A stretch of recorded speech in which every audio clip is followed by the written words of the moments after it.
What's up, everybody? Today I am going to show you guys my new onboard air system.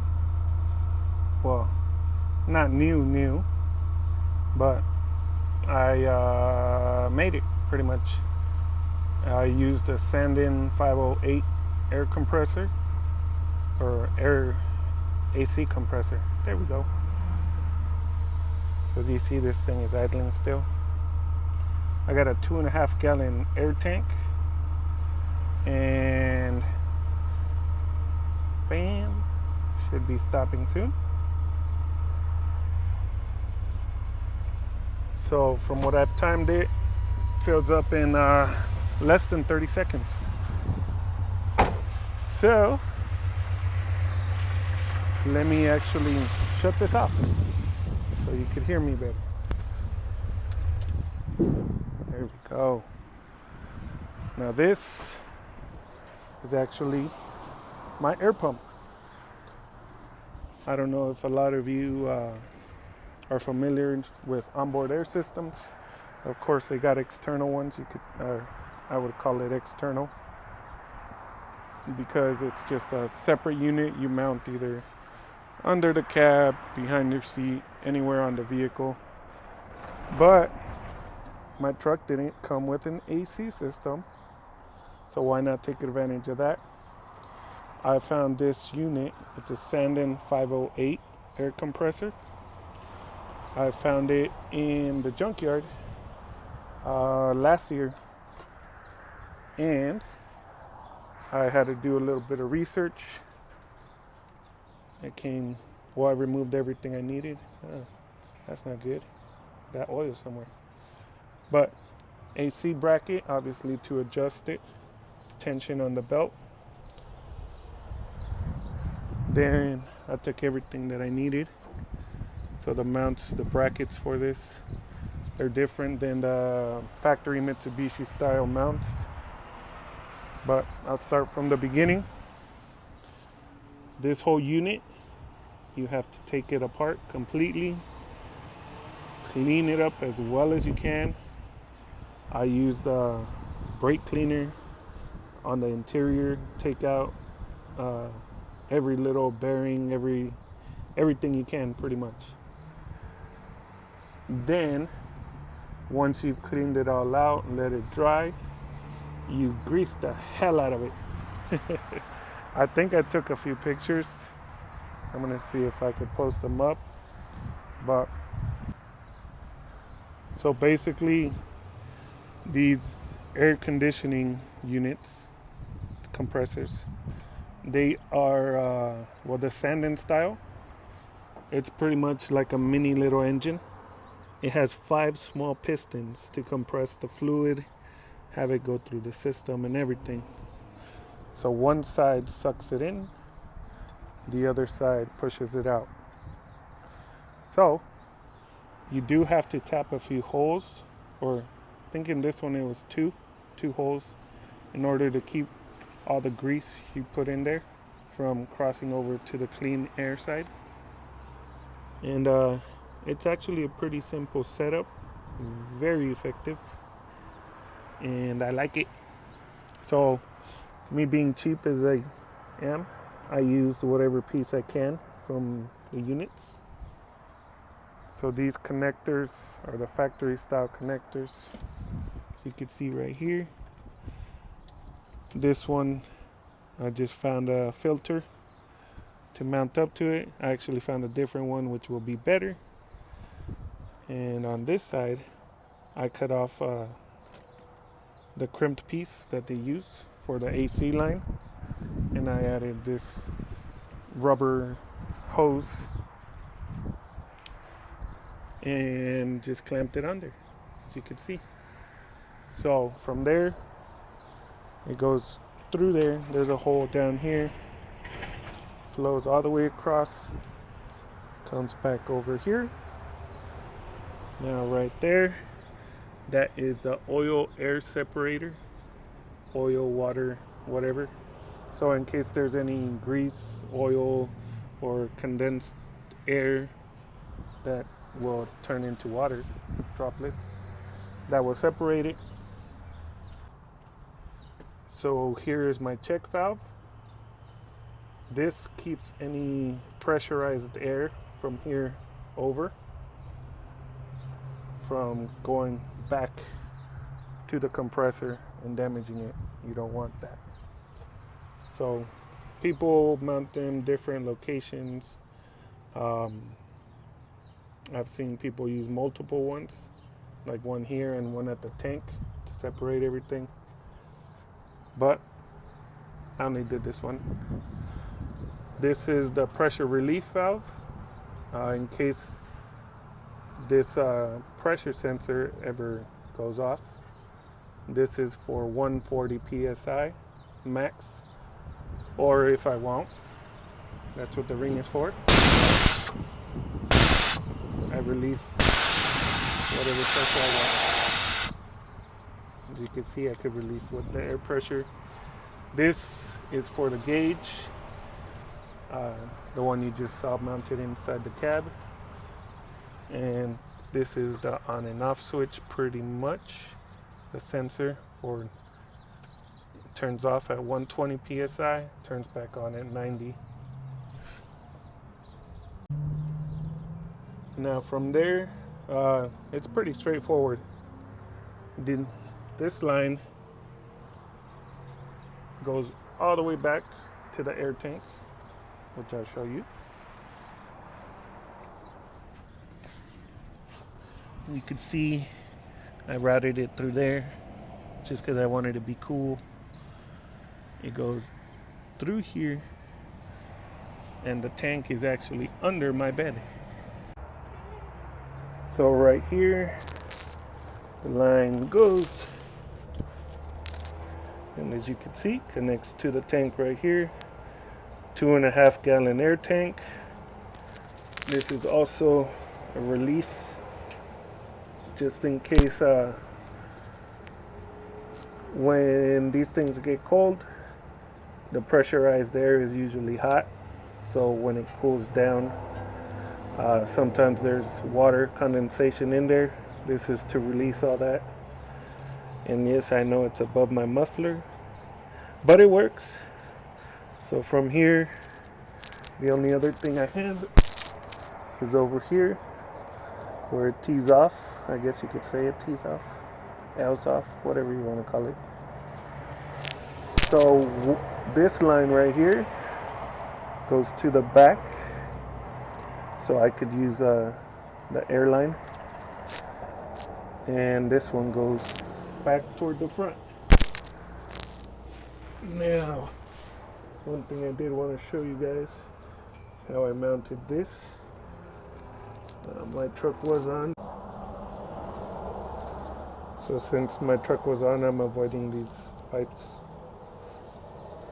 So what I did is I actually removed this full piece. Right there, there's 4 bolts. One here, one over there. There's this one, and then another one over there. Really easy to remove. This tank is, even though it's 2.5 gallons, it's pretty sturdy. Max PSI for it is 150. So it's a little heavy for a little thing. And I figured I don't want to bend, damage any of that, because it has to be mounted back.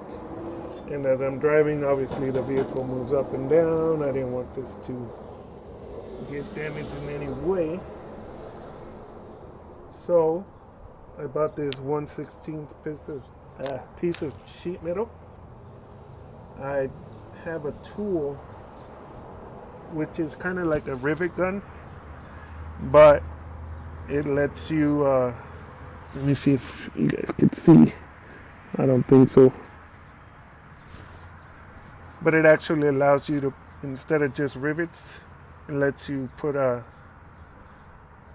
don't know what do you call them, but the end in order so you can screw in these bolts.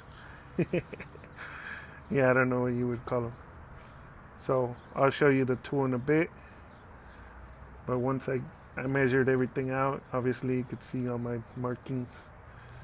Drilled the holes, tapped it. So this piece of sheet metal is actually now connected to this piece. So if I remove the tank, these two pieces are still connected, and they are connected at these points. So it's a pretty cool little tool. I think I might have actually took a video of it. So I'll post that up along with this. My bad, my headset failed. Dun, dun, dun. So yeah. Now let's go see. Bam! Here's this. So this is where the rear line goes, and I just use this right here. So this is a connection piece. Then I just bought a cap for it, and I filled it with RTV. That way there should be no leaks. And I just want to put a cable or something so I don't lose this, because it just pops right off. But from here, this is, well, it says it's a universal style. So connector, that way whenever if I got different plugs or somebody has different airline plug, it should work. So you can see everything I have is pretty much just with these metal clamps. Let me put this thing back on. People say you could actually run air tools with this onboard air system, because it does pump pretty quick. Now the other connection I have is up here by my lights. This one's a little more difficult to get. So just like the rear, I made a cap for it. Now the reason for the caps is because if you're using this type of systems, more than likely you're off-roading. There's dirt, mud, water. So you don't want any of that getting in there. Then next time you try and connect any air tools or anything, they're gonna get all dirtied up. So with this type of system, it's pretty badass because I have air wherever I go. So let me turn it back on real quick. Now I do have a small leak somewhere in the airline, but I haven't really looked into it. It's not a big deal since I don't use it all the time. And I just flipped it on. So as you can see, for that little 2.5 gallon tank, it works pretty damn well. Now I do have another pump. It's a different style. If you guys have ever looked for onboard air compressor systems, there is a very popular one called the York AC compressor. I have a 210 York that I'll be putting into my Montero. So right there, as you can see, bam. So all this is wired up to a relay system, and there it is. Pretty simple, no more difficult than it was for my air pump, or sorry, not air pump, electric fuel pump. And yeah, so right now, you could see it's not locked in. Let me remove some air. There it goes. So once it hits 120 PSI, it will stop. So it's an AC compressor, so it works the same. There it is, it stopped. Let me do it again. Remove some air. There it goes. So this actually has filled up my mom's Tahoe, 2005 Tahoe. I used it to fill her tire up one day. I think it was probably no more than 45 seconds, maybe a minute from zero. So this Sanden 508 compressor is actually not that big, but since it actually fits perfectly, and I guess this was an aftermarket option. Oh, let me shut this off real quick. This is an aftermarket AC system, so the vehicle that I got it off of did not come with factory AC. They added it on later, so it worked out perfect for me. It said Sanden 508. So when I was cleaning the outside of the compressor, I actually used degreaser because that thing was filthy, and it rubbed off all the lettering on that sticker. But it is a Sanden 508. For larger vehicles, there is Sanden 709. So this is 508, has 5 pistons. The Sanden 709 has 7 pistons. So I hope I actually took pictures or video of it when I had it torn apart, so you guys could see that. But this one will be getting the York 210 air compressor. It's pretty much the same system, but this truck actually has an AC system. So I got to figure out how to mount that and where to mount it, because it's actually pretty big. And if you're interested, the next video I'm actually doing right now, finishing it up, is this Montero Sport rear axle swap. And the reason for that is because it comes with the factory air locker. And I'm pretty much almost done with it, but that will be the next video I'll be posting up. So stay tuned, subscribe, like my videos. Oh, here's the 8-inch rear end. So yeah, stay tuned for that video if you're interested. If not, well, I'll keep you updated on what I do with my Mighty Max. Right here, one thing I am going to do is I'm going to put a heat wrap or some kind of heat shield around this so it doesn't melt it, because it is right next to those headers. And yes, I know I need to get them repainted. Alright, you guys keep wrenching, and hopefully this was useful. Feel free to ask any questions and I'll try and help out. Here we go. Here's my little list. It's actually not too much. Excuse the mess over here on this side. Don't look that way. But I started this list with the intention of using the York 210. And if you've never seen the York, this is the York compressor right here. So that one's going into my Montero. But on this list, you don't need the gasket set. That's around $25, depending where you get it from. 25 to 45. I saw some full metal ones that were expensive. But yeah, this is everything I bought for it. So the compressor at the junkyard, $45. Check valve, $15. All of them are 3/8. So then the fittings, I needed 4 fittings to make everything work. $8 for all 4. 30 feet of rubber hose, $52.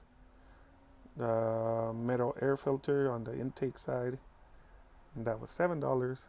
I found a 2.5 gallon air tank in OfferUp for $25. The port manifold is that little metal block, the black metal block. Got that one for 40 pretty much. And I'm sure you could find cheaper ones, but I liked how that one was and it worked perfectly for my setup. Then the safety valve on the manifold, $9. Drain valve in the tank, that's $9. 1/4 inch plugs to plug up the extra holes on my tank, $4. 3/8 90-degree joint for the airline to go into the tank, $6. This is the most expensivest right here, $80 for the autometer gauge. You obviously don't need that. You could just find the simple gauge to tap into the manifold, and that'll probably cost you like $15 instead of 80. But I wanted it in the cab, so that's what I went with. Then the safety switch, $15 on Amazon, and the coupler caps, or the coupler and the caps, for total on all of them, $7. So overall total for my Mighty Max onboard air project with the Sanden 508 is around $320. And like I said, that was the most expensive. So if you don't go with that, you could easily reduce it down to around $250, $200 between there. You could get anything that I got on here probably for cheaper. The manifold, I know there were cheaper ones, but I wanted that one. And yeah, it's doable for around $200. And it's going to be a good system as far as I could tell. Everything works great and it looks like it's going to last. So far, I haven't had no issues with it. I did take the truck off-roading already and used the pump a couple times. No issues. I was happy. My friends were happy that I had it. So this is a pretty reasonable option compared to all those big name brands that are selling theirs for like what, $500-$600. And as far as I know, these compressor units last quite a long time. So it's up to you what you want to do, but that was my option. That's what I went with, especially since I like just making random stuff. So you guys keep on wrenching, guys.